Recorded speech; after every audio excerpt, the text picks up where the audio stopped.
기자들은 외계인, 2부는 진짜 괜찮다, 이거 한번 살려보자. 배급사 관계자분들은 2부를 보자마자 이것도 150짜리인데. 안녕하세요, 뉴스잼 조연경 김선우 기자입니다. 저희가 바로 직전에 서울의 봄 흥행 소식을 되게 신나게 전했었는데 다시 좀 침울해진 영화계 이야기를 꺼내야 될 것 같아요. 서울의 봄이 개봉했었던 그 시기가 약간 찰나의 봄이었다는 말까지 나오고 있는데요. 개봉 전에는 기대가 컸지만 서울의 봄의 그림자가 된 노량 죽음의 바다와 외계인 2부입니다. 두 작품 모두 손익분기점이 700만 명대였어요. 그 예상보다도 저조한 성적을 받아서 사실 이제 모두가 약간 충격에 휩싸인 상황이기도 한데, 특히 이제 최동원 감독님 같은 경우는 지금까지 나온 작품이 단 한 번도 흥행에서 실패를 경험한 적이 없었던 감독님이었고, 김한민 감독님은 10년째 깨지지 않고 있는 부동의 역대 흥행 1위죠. 명량을 탄생시킨 분이라 이번 작품들에 대한 기대도 좀 남다르습니다. 맞아요. 그래서 노량과 외계인 시리즈는 왜 관객들에게 외면을 받았을까? 저희 기자들과 업계 관계자들 그리고 관객들의 반응까지 다방면으로 살펴볼까 합니다. 노량과 외계인 2부는 사실 시리즈로 묶이는 세계관이에요. 노량은 2014년 개봉한 명량과 함께 2022년 여름 개봉했던 한산용의 출연을 잇는 이순신 3부작 프로젝트 이제 피날레를 장식한 영화였고, 그리고 외계인 2부는 역시 2022년 여름에 개봉했던 외계인 1부의 이제 다음 이야기를 그린 작품이었습니다. 네, 2022년의 두 작품은 개봉 시기가 한 주밖에 차이가 안 났다면 이번에는 3주 정도의 텀이 있었어요. 그럼에도 불구하고 두 작품 모두 전작보다도 못한 성적을 받았습니다. 노량과 외계인 2부의 스코어 흐름이 좀 어떤가요?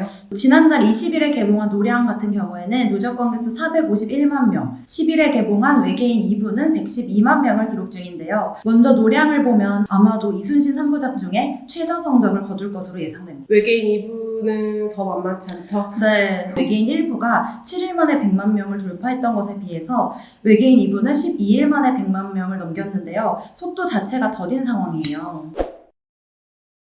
흥행을 하면 사실 모든 이유가 다 흥행의 이유가 되고, 실패를 하면 또 다 이제 실패의 이유가 되기 마련인데, 결정적으로 좀 선우 기자가 생각할 때 두 영화가 속된 말로 왜 망한 것 같으세요?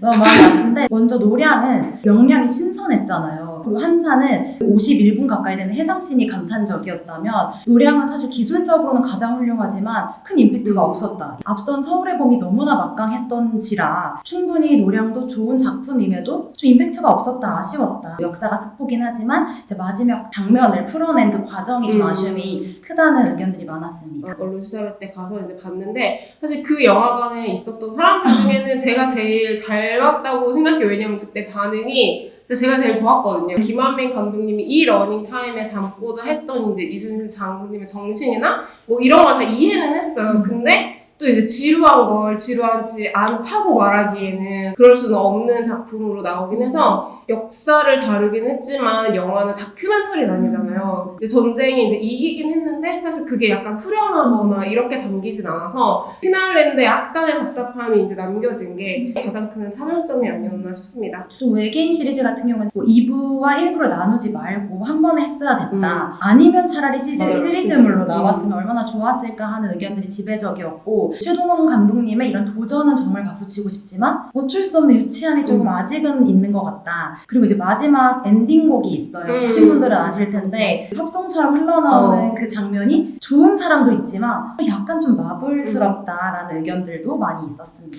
외계인 같은 경우는 아주 진짜 단순하게 요약해서 이제 일부 배우들의 미스캐스팅이었어요. 그리고 그 부분이 분명히 이제 외계인 흥행에 어떤 영향을 끼쳤다고 생각을 하고, 유치함이나 어떤 스토리적인 부족함을 이제 상쇄시킬 만한 캐스팅은 이제 아니었다. 이렇게 확 빠져들 만한 어떤 일명 이제 덕후 포인트라고 하죠. 사람 캐릭터 말고 우주선이나 하바나 뭐 외계인이나 썬더나 비인간 캐릭터 중에 하나라도 진짜 너무너무 멋있거나 아니면 너무 귀여웠으면 그러지 못했던 점도 많은 아쉬움을 남기지 않았나 싶습니다.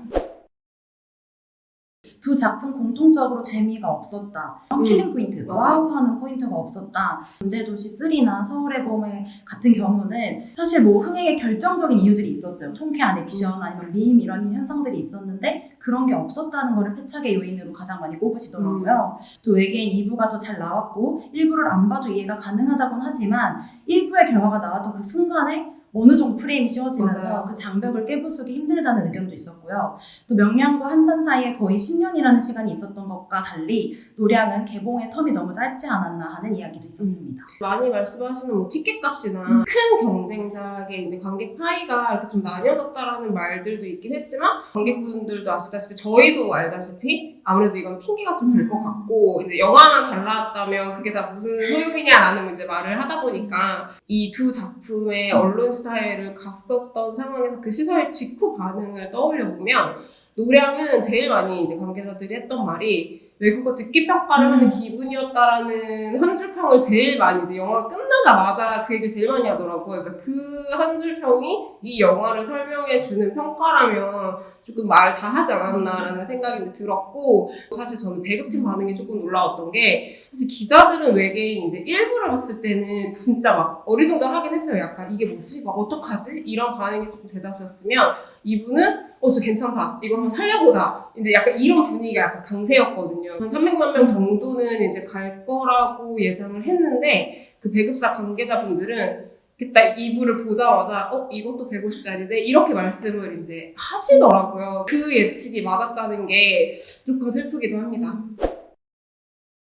저희끼리 이유를 찾고 분석을 해도 영화를 보신 관객들의 반응이 정답이기는 해요. 노량을 먼저 살펴보면 극사실주의는 좋았지만 약간 심파로 뭐 집을 짰다. 10년 전 영화로 퇴보시키는 지루한 슬로우 모션이 많이 보였다. 배우들의 연기는 일품이었지만 영화 자체는 올드하고 루즈했다라는 반응도 있었고 두 작품과 비교해서 좀 아쉬웠다는 반응도 있었고 다큐라면 10점이지만 영화라서 이제 재미면서 조금 아쉬웠다라는 반응들도 있었습니다. 사실 다 얼마나 이 작품의 진심인 줄 알아서 이런 걸 소개해드리는 것도 마음이 아프지만 외계인 2부 같은 경우에는 이 뭔지 모를 약간의 오글거림을 어떻게 해야 할까 우왕좌왕이 이 영화의 모순이자 현실이 아닌가 또 1부는 저평가됐는데 2부는 너무 과대평가된 것 같기도 하다 두 편으로 나누지 않았으면 좋았을 것 같다 그리고 마지막으로 재밌는 건지 아닌 건지 좀 아리까리하다 정말 다양한 반응들이 있더라고요.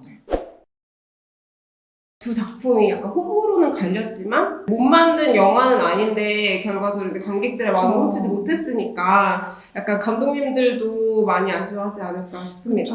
특히 최동훈 감독님은 외계인 2부에 대해서 가장 사랑한 영화였다라는 표현과 함께 주변에서 암살투를 하라는 의견도 많았지만 외계인을 택했다고 할 만큼 이 시리즈에 대한 강한 애착을 보이셨었거든요. 김한민 감독님은 난중일기가 사람으로 태어나면 김한민이다 라는 말이 있을 정도로 정말 이순신 장군님에 대한 진심인 분이잖아요. 그래서 더 많은 생각을 하시지 않을까 싶습니다. 그래서 최동원 감독님 같은 경우는 이제 일부 재편집이나 아니면 외계인 1부와 2부를 합친 이제 통합본 편집에 대한 희망을 사실 내비치시긴 하셨어요. 김한민 감독님 같은 경우는 평생 이제 이순신 소재는 어떻게 해서든 이제 놓지 않을 거라는 확답을 주시면서 이미 7년 전쟁이라는 시리즈로 이 이순신 세계관을 이어갈 계획을 밝히셨거든요. 어쨌든 이제 두 작품이 여기가 끝이 될지 아니면 뭐 또 어떠한 방향성으로 다시 보게 될지는 모르겠지만 이게 실패가 실패로 끝나지 않고 뭔가 새로운 시작이 될 수 있을지 지켜봐야 할 것 같습니다. 한국 영화계 많이 사랑해 주시고요. 지금까지 조영경, 김선우 기자였습니다.